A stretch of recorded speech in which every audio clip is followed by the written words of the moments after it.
spooky place.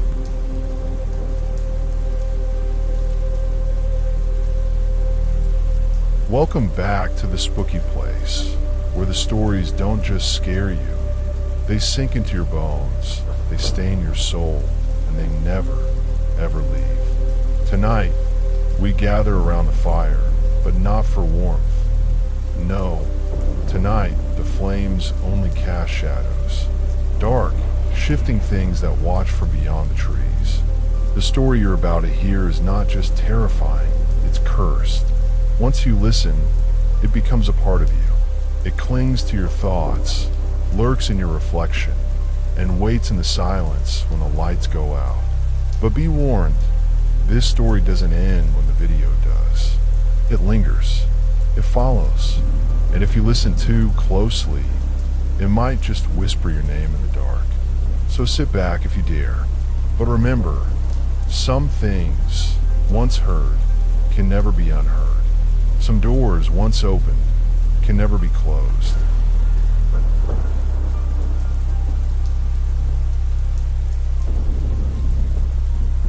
The Licked Hand.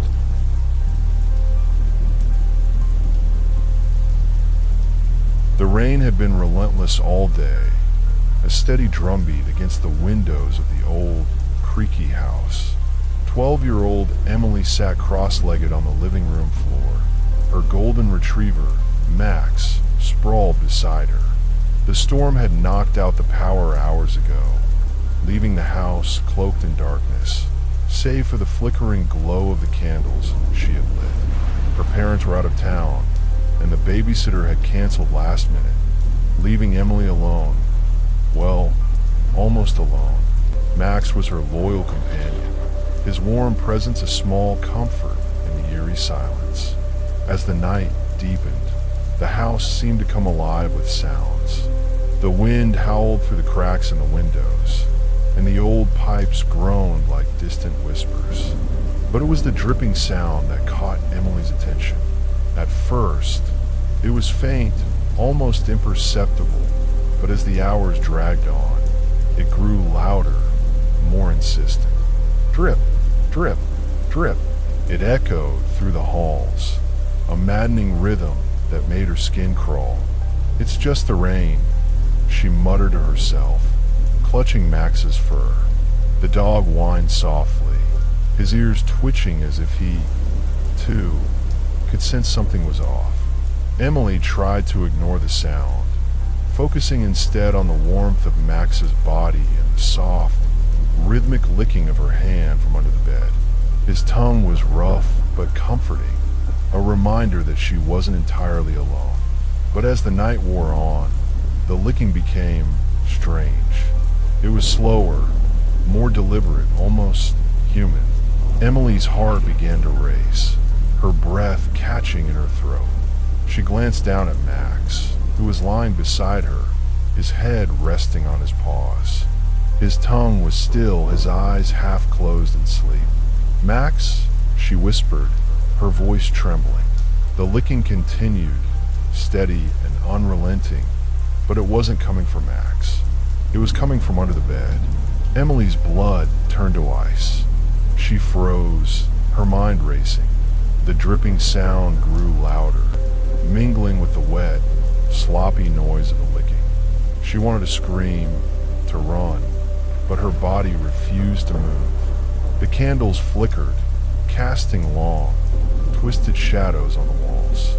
The shadows seemed to move, to stretch and contort, as if they were alive.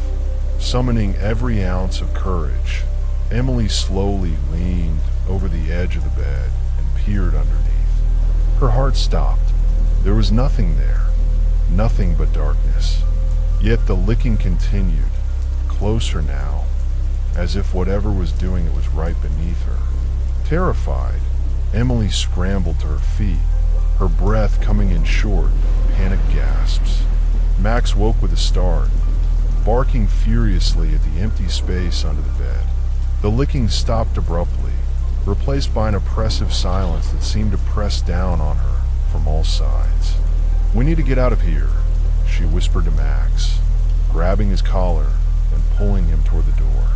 But as she reached for the handle, the dripping sound returned, louder than ever. It was coming from the bathroom.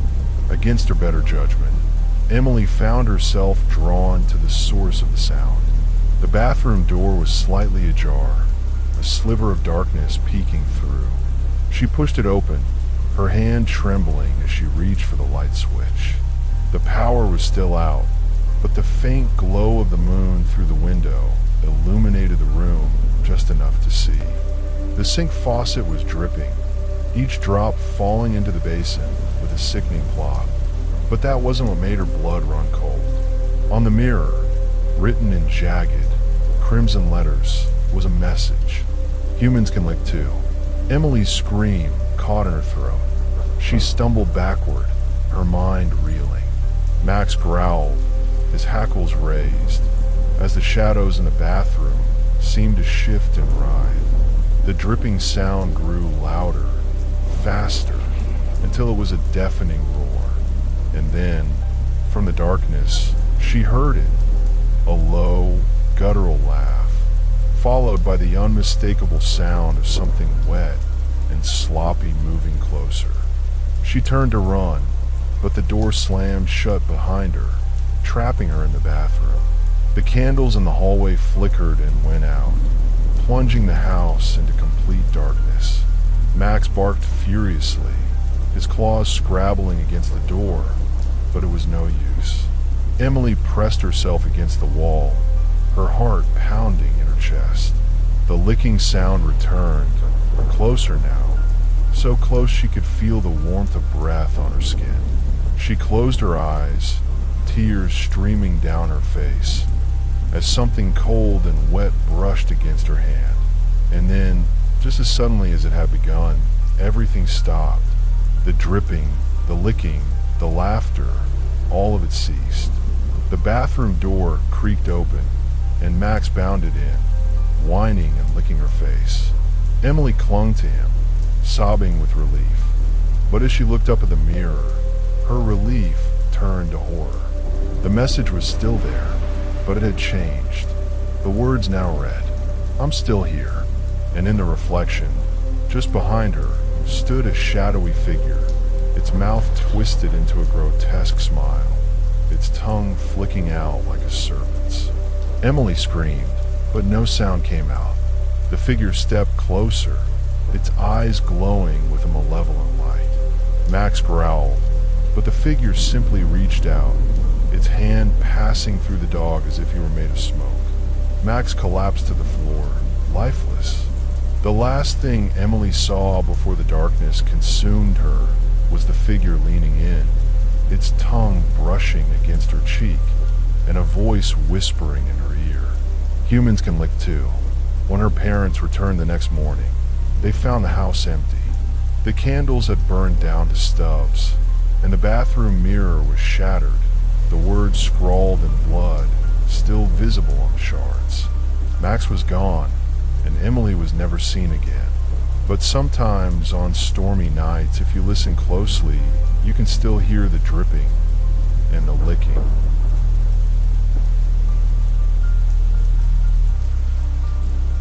The days turned into weeks, and the weeks into months, but the mystery of Emily's disappearance remained unsolved.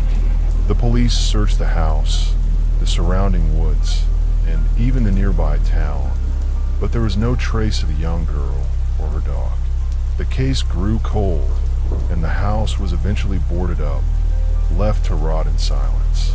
The locals whispered about it, calling it cursed, and soon it became a place of nightmares, a story told to scare children into obedience. But the house was not empty. 5 years later, the for sale sign swayed in the wind, its rusted hinges creaking like the bones of the old house it advertised. A young couple, Sarah and Mark, stood at the edge of the overgrown driveway, staring up at the dilapidated structure. They were new to the area, looking for a fresh start, and the house was a steal, far below market value. The real estate agent had been vague about its history, mentioning only that it had been vacant for some time.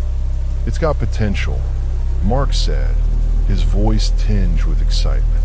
With a little work, it could be perfect. Sarah nodded, though a shiver ran down her spine as she gazed at the darkened windows. The house seemed to stare back at her, its empty eyes filled with secrets. But she pushed the feeling aside. They needed this. They couldn't afford to be picky. The first night in the house was uneventful. The couple unpacked what they could, lit a few candles, and collapsed onto an air mattress in the living room.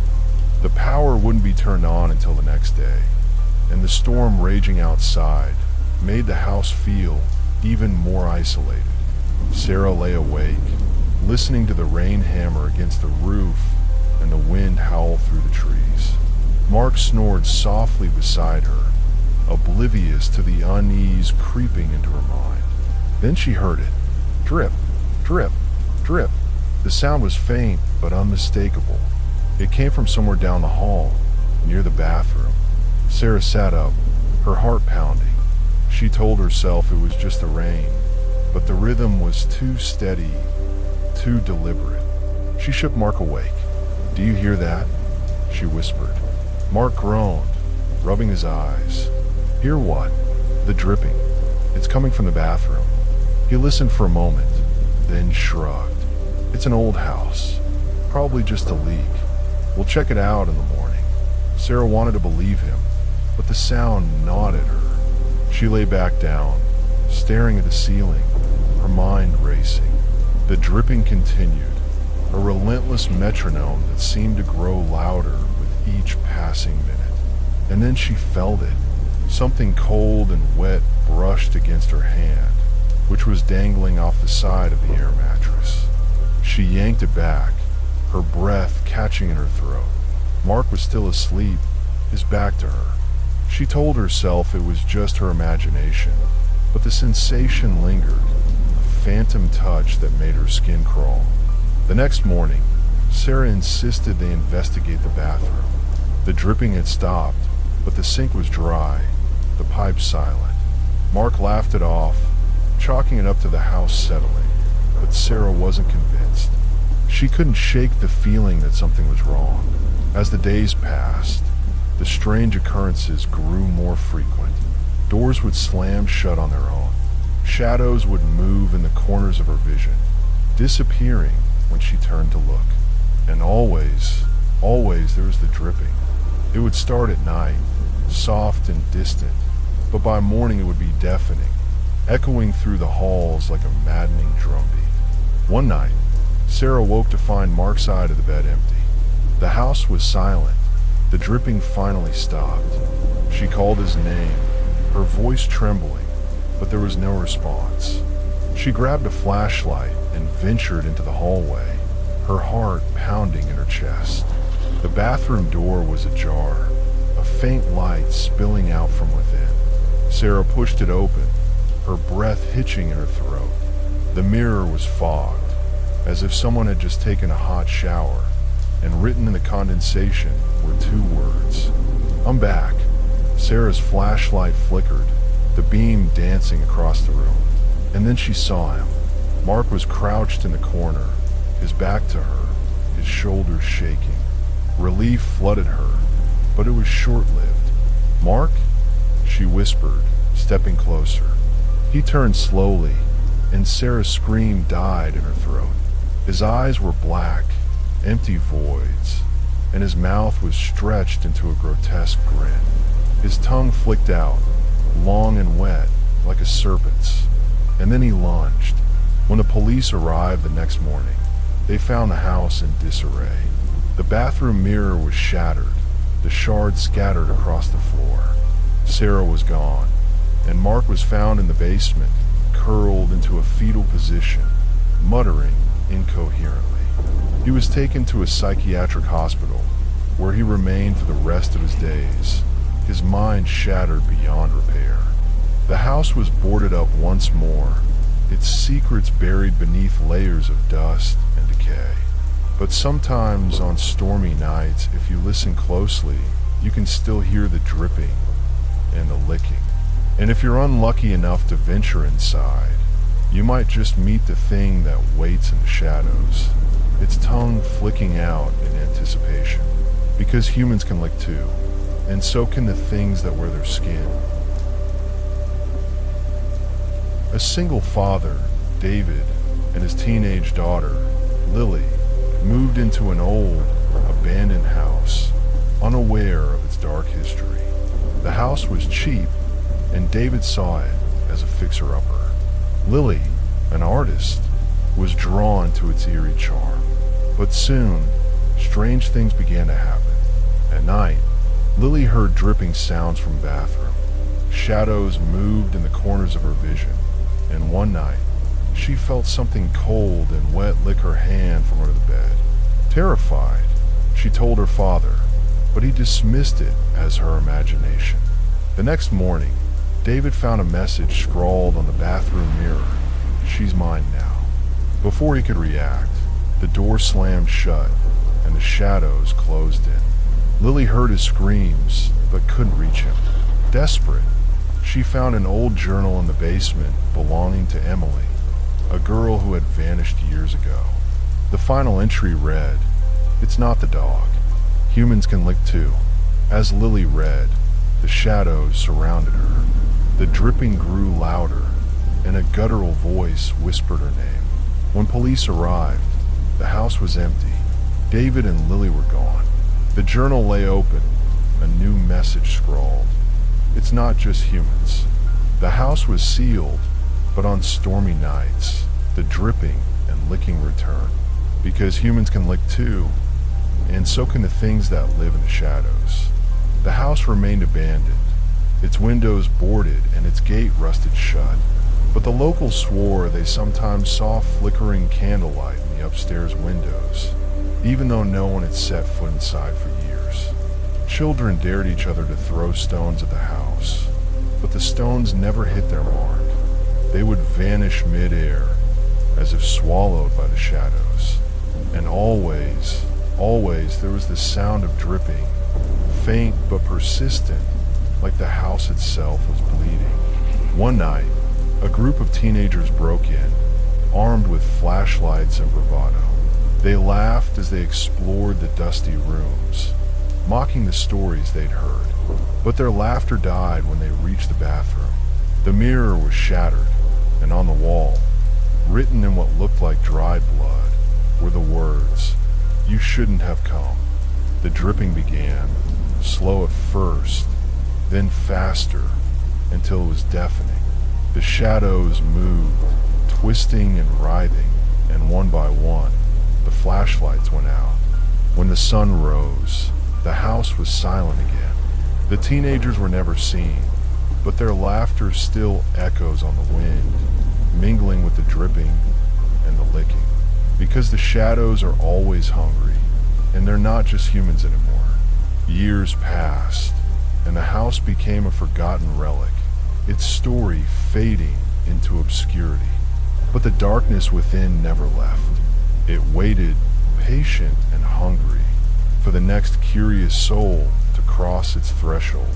On stormy nights, the dripping would start again, a slow, rhythmic taunt, as if the house itself was alive, breathing and watching. Those who ventured too close swore they could hear whispers, faint and guttural, promising things no human tongue could utter. One final twist sealed the house's fate. A paranormal investigator, armed with cameras and recording devices, entered the house, determined to uncover the truth. He never returned. When his team reviewed the footage, they found only static, except for one chilling moment. In the bathroom, the shattered mirror reflected not the investigator, but a shadowy figure with a grotesque, too wide grin. Its tongue flicked out, long and wet, as it whispered, "You're next." The house was demolished soon after, but the land remains barren, untouched by nature. And on quiet nights, if you stand too close, you might still hear the dripping and the licking, because the shadows are eternal, and they're always hungry. Thank you all for watching. Please like and subscribe for more scary stories.